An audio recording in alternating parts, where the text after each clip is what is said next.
కోదాడ పట్టణంలోని ఆజాద్ నగర్లో మంత్రి కేటీఆర్ జన్మదిన వేడుకలు ఎమ్మెల్యే బుల్లం మల్లయ్య యాదవ్ ఆధ్వర్యంలో ఘనంగా నిర్వహించారు. సిపిఎస్కే స్కూల్ విద్యార్థులతో కలిసి మొక్కలు నాటారు. విద్యార్థులకు నోటు పుస్తకాలు, పెన్నులు పంపిణీ చేశారు. అనంతరం సాయిబాబా గుడిలో ప్రత్యేక పూజలు నిర్వహించారు. ఈ సందర్భంగా ఎమ్మెల్యే మాట్లాడుతూ కేటీఆర్ మంత్రిగా తెరాస కార్యనిర్వాహక అధ్యక్షుడిగా సేవలు అందిస్తూ చిరకాలం ప్రజా జీవితంలో ఉండాలని, ఆయన ఆయుర ఆరోగ్యాలతో వర్ధిల్లాలని ఆకాంక్షించారు.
ప్రతి దారిలో రాళ్ళు వేసేవాళ్ళు.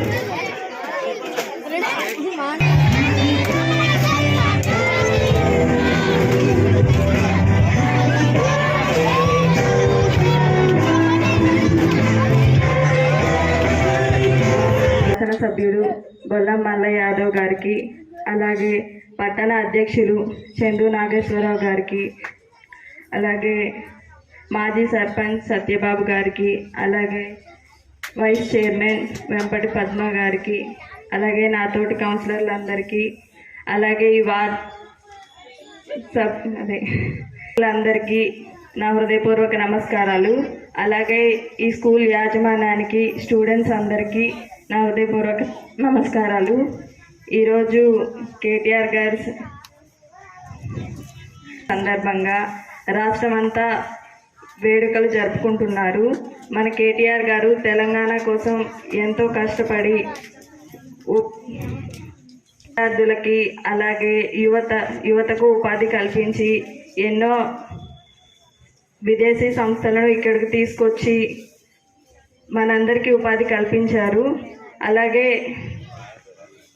కేసీఆర్ గారు కూడా మన రాష్ట్రాన్ని ఎంతో అభివృద్ధి చేశారు. మీరందరూ కూడా బాగా చదువుకొని ఈ రాష్ట్రానికి ఎంతో మంచి పేరు తేవాలని కోరుకుంటున్నాను. అలాగే మన ఎమ్మెల్యే గారు కూడా మన పట్టణానికి ఎంతగానో అభివృద్ధి చేశారు. మన ఎమ్మెల్యే గారి గురించి 2 మాటల్లో చెప్పాలంటే,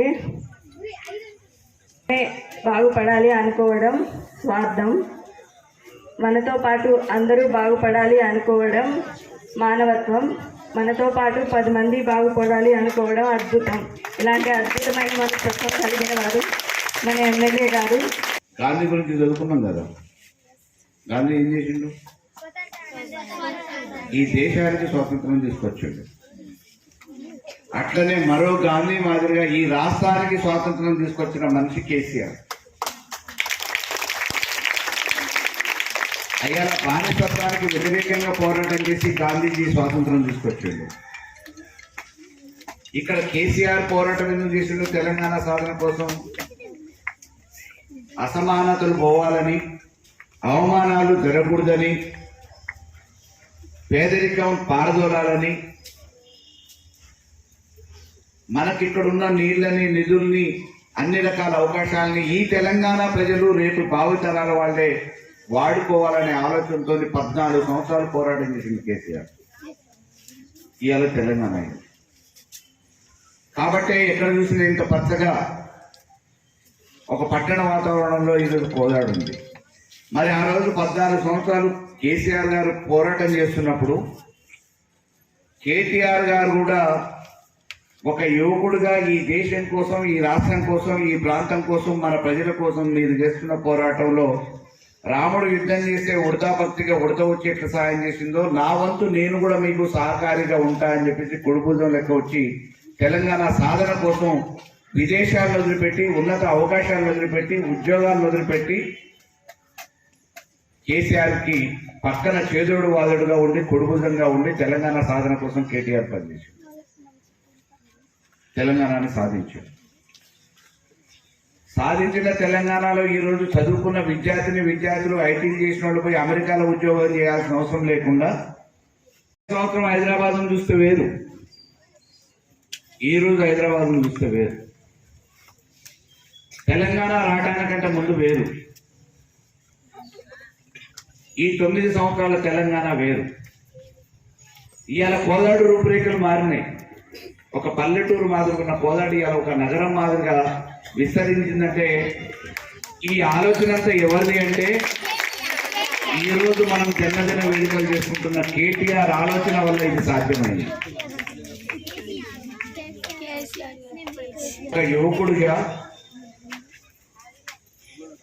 ఈ ప్రజల మీద తెలంగాణ ప్రజల మీద ఉన్న మమకారం కొద్దీ ఈ ప్రాంతంలో పుట్టిన వ్యక్తిగా ఆనాడు ఒక గాంధీ ఏ రకంగా అయితే స్వాతంత్రం కోసం చేసిండో ఒక నూనూకు మీసాల యువకుడు భగత్ సింగ్ పార్లమెంట్ లో పోయి బాంబు దాడికి ఆత్మాహుతి చేసుకొని ఈ దేశ స్వాతంత్రాని కోసం ఎట్లా దోహదపడ్డాడో అదే రకంగా కేసీఆర్ గారికి అండగా పక్కగా చేదోడు వాదోడుగా కేటీఆర్ గారు కూడా ఈ తెలంగాణను సాధించిన తెలంగాణని అభివృద్ధి చేయడానికి 6 నిమిషాలు పనిచేస్తున్న వ్యక్తి కేటీఆర్. అటువంటి జన్మదిన వేడుకలు ఈ ఒక్కరోజే కాదు, ఇవాళ గ్రామాల తెలంగాణ వ్యాప్తంగా 12,752 గ్రామ పంచాయతీలు ఉంటే గ్రామాన పట్టణాలు నగరాలను కూడా చేసుకుంటున్నారు. కోట్లాది మంది ప్రజలు ఈ రోజు ఆయన వేడుకలను చూస్తున్నారు.